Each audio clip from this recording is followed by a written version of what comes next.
Comment cultiver d'importantes récoltes dans un désert aride? Comment faites-vous, comme Israël, pour arroser vos plantes sans gaspiller cette ressource essentielle? Vous faites ce qu'Israël fait. Comment vous assurez-vous que le sol ne s'épuise pas de nutriments à cause de la surexploitation agricole? Vous l'avez deviné, vous faites ce qu'Israël fait. Alors, comment Israël parvient-il à transformer ces déserts en terres agricoles fertiles de manière durable? Découvrons-le. Ce minuscule pays, situé au bord de la Méditerranée, est majoritairement désertique. L'agriculture israélienne prospère pourtant. Ils sont des leaders mondiaux en technologie agricole durable et innovation sectorielle.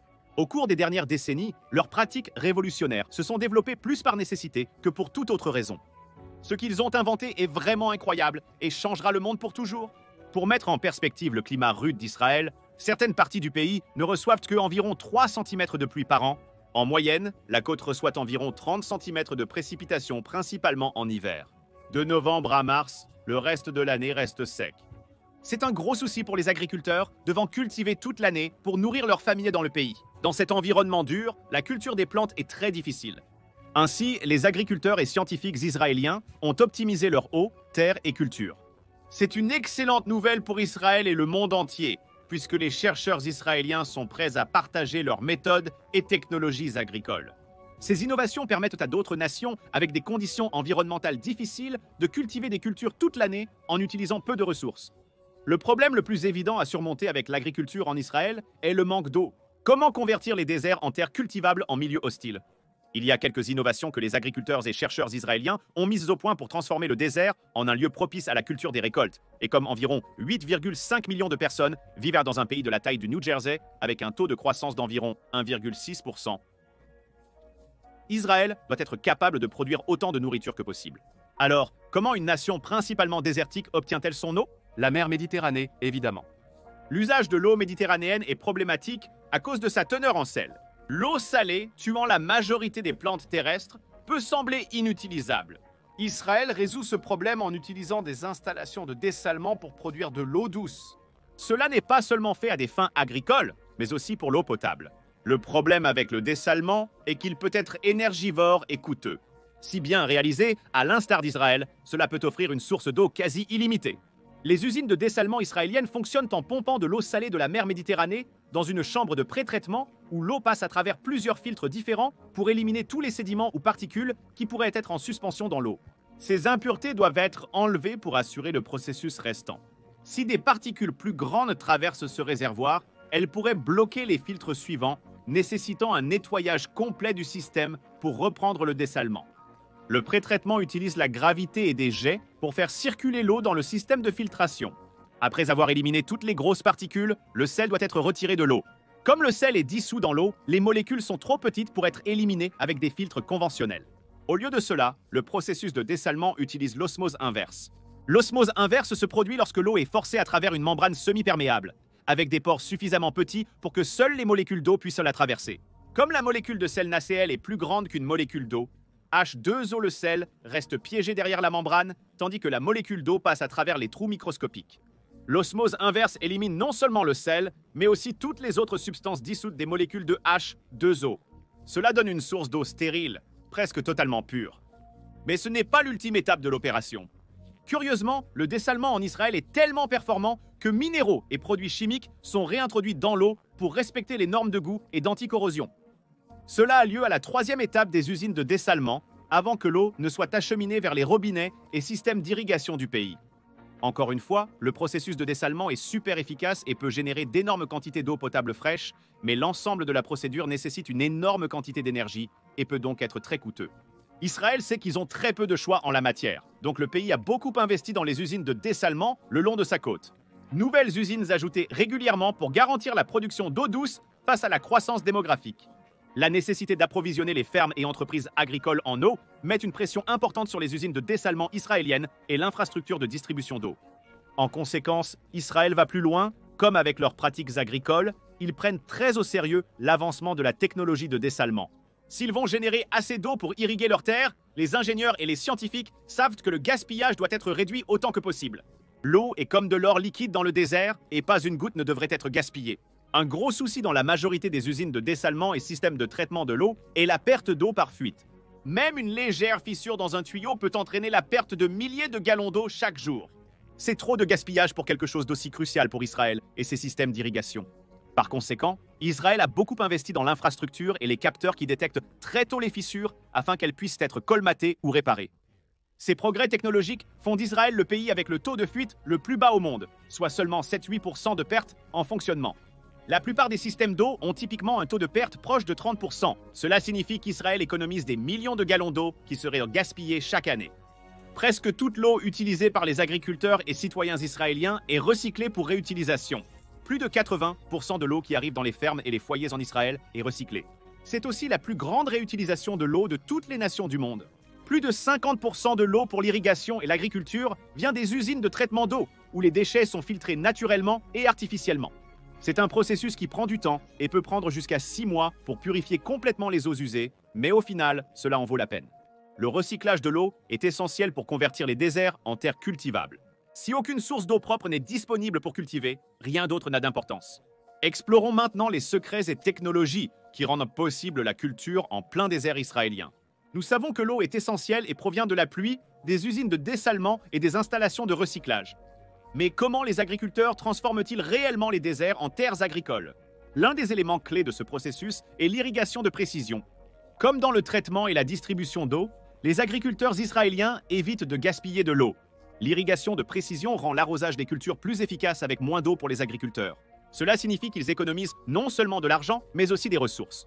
Il y a plusieurs méthodes, chacune plus sophistiquée et efficace que la précédente. L'irrigation goutte à goutte est une méthode d'irrigation précise économisant l'eau et les nutriments, tout en garantissant l'alimentation adéquate de chaque plante. L'irrigation goutte à goutte fonctionne comme imaginé.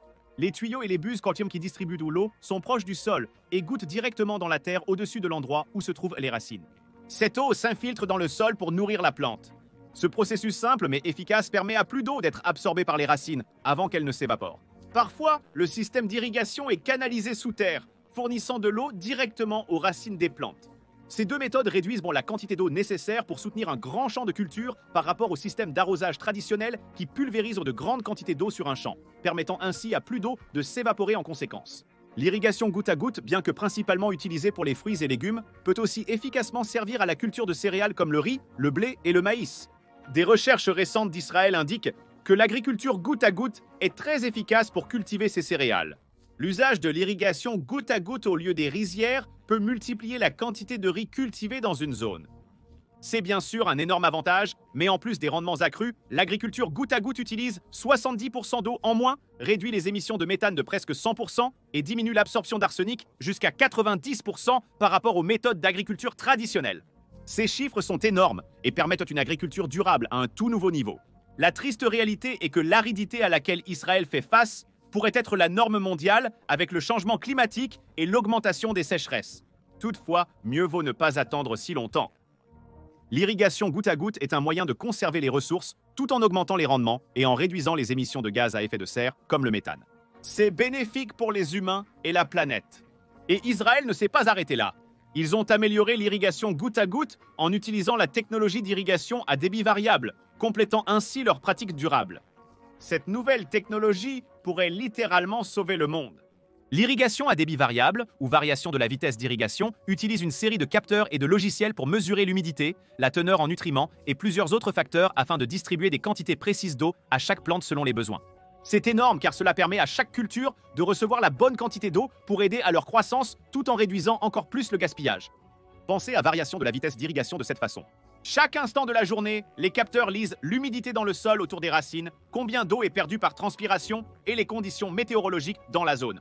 Un ordinateur peut calculer la quantité exacte d'eau nécessaire pour une plante à un instant précis grâce à diverses données. C'est si précis que deux plantes voisines peuvent recevoir des volumes d'eau distincts tout au long de la journée selon le type de culture et ses besoins.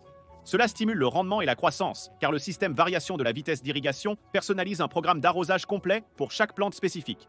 Le meilleur aspect des systèmes variation de la vitesse d'irrigation, qui transforment déjà les déserts d'Israël en terres agricoles, est que cette technologie peut être intégrée dans les systèmes d'irrigation déjà existants dans le monde entier.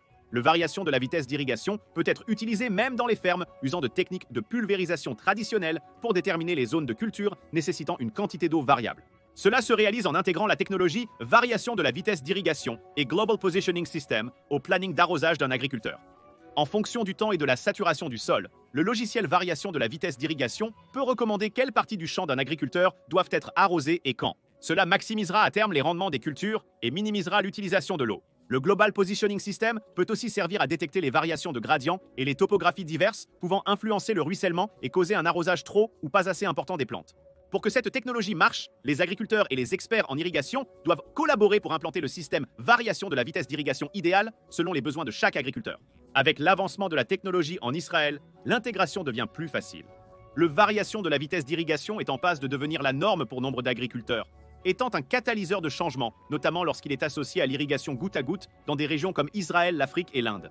La nécessité d'innovation et d'amélioration des pratiques agricoles en Israël a conduit à des avancées remarquables, mais les scientifiques et agriculteurs israéliens continuent à progresser. D'autres avancées technologiques sont nécessaires pour garantir que la culture de la nourriture dans un désert reste viable. C'est là que la surveillance et l'automatisation entrent en jeu. Une plante peut nécessiter d'eau en l'absence d'un agriculteur. Ils sont peut-être au marché pour vendre leurs récoltes, ou il se pourrait que ce soit le milieu de la nuit. Ces situations ont conduit au développement de systèmes d'irrigation automatisés qui dispersent immédiatement de l'eau dès qu'une plante en a besoin. Ces systèmes, associés à l'irrigation à débit variable et goutte à goutte, ont été efficaces. Permettre aux agriculteurs de réduire le temps d'arrosage des cultures pour se concentrer plus sur la récolte et d'autres facettes de leur activité.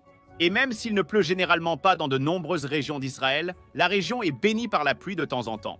Ces systèmes collaborent pour repérer les modèles météo et prévenir l'arrosage excessif ou le noyage des cultures. Avec le changement climatique et la croissance démographique mondiale, la production alimentaire suffisante pour nourrir la population deviendra cruciale. Il est souvent plus simple de le dire que de le faire, car les régions à forte croissance démographique sont généralement des pays en développement aux ressources limitées. Tout d'abord, Israël a été très généreux avec ses avancées agricoles, et plusieurs organisations travaillent à apporter ces technologies aux parties du monde qui en ont le plus besoin. Il existe aussi d'autres méthodes agricoles en Israël qui augmentent le rendement des cultures, réduisent leur impact environnemental et diminuent l'utilisation des ressources. Des choses comme l'agriculture verticale et l'hydroponie ont été des éléments clés dans le secteur agricole. Les plantes peuvent être cultivées dans des serres avec très peu d'espace et sans sol. Les systèmes hydroponiques fournissent aux plantes les nutriments et l'eau nécessaires, minimisant les déchets. Ces systèmes autonomes facilitent le recyclage de l'eau et contrôlent plus facilement le ruissellement et les nuisibles par rapport à l'agriculture traditionnelle. Israël teste aussi des méthodes naturelles pour diminuer nuisibles et mauvaises herbes dans ses fermes. Dans le désert, les insectes consomment les récoltes des agriculteurs et les mauvaises herbes absorbent les nutriments. Des scientifiques israéliens ont testé des pollens modifiés ciblant le cycle reproductif d'une mauvaise herbe. Ces pollens sont moins dangereux que les herbicides, n'étant pas faits de produits chimiques mortels pouvant nuire gravement aux humains et animaux lors de l'ingestion. Ces pollens modifiés sont non seulement plus sûrs, mais aussi plus efficaces contre les mauvaises herbes résistantes aux herbicides. C'est parce qu'une mauvaise herbe ne peut développer une tolérance au pollen, étant donné qu'il est naturellement inclus dans son cycle de reproduction. Des technologies simples permettent à Israël d'augmenter les rendements agricoles dans le désert. Par exemple, en utilisant des couvertures en toile d'ombrage, on peut réduire la quantité d'évaporation et protéger les cultures du rayonnement intense du soleil qui peut les dessécher. Les agriculteurs en Israël combinent des systèmes de haute technologie comme l'irrigation à débit variable avec des techniques classiques comme les toiles d'ombrage pour générer des pratiques agricoles hybrides qui fonctionnent même dans les environnements les plus rudes. Israël revient également aux bases et choisit de cultiver des cultures plus résistantes et adaptées aux environnements arides. Bien que cela puisse paraître évident, beaucoup d'entreprises agricoles mondiales cultivent des plantes non indigènes ou inadaptées à leur environnement. En utilisant beaucoup d'eau et d'engrais artificiels sur un champ, vous pouvez presque tout cultiver partout. Toutefois, le coût pour la terre même est énorme. Ces pratiques agricoles non durables aggraveront les catastrophes environnementales comme les efflorescences d'algues et l'épuisement des ressources. Ainsi, les agriculteurs et scientifiques israéliens développent des plantes résistantes à la sécheresse pour produire des graines nécessitant moins d'eau et de nutriments. Des plantes comme les amandes ramon peuvent résister aux embolies qui entraînent des blocages des vaisseaux d'eau d'un arbre. Cela leur permet de prospérer dans les climats arides. Des scientifiques israéliens ont découvert que l'amande ramon pourrait être une culture précieuse à l'avenir, car les zones deviennent plus chaudes et sèches en raison du changement climatique. Les chercheurs ont aussi révélé que les citronniers sont idéaux pour la culture dans les déserts israéliens, avec l'apport de leurs techniques d'irrigation. Les citronniers ferment leurs stomates, semblables aux pores de la peau, après avoir absorbé assez de dioxyde de carbone pour la photosynthèse. Cela empêche le citronnier d'absorber trop de CO2 tout en réduisant la quantité de perte d'eau. Cultiver des cultures gourmandes en eau dans le désert n'est pas durable, mais il est possible de maintenir des cultures résistantes à la sécheresse avec de l'eau recyclée et des systèmes d'irrigation avancés comme en Israël. Observez Iran contre Israël. Qui l'emporterait? Comparaison militaire ou la réelle cause de l'extinction des anciens Égyptiens?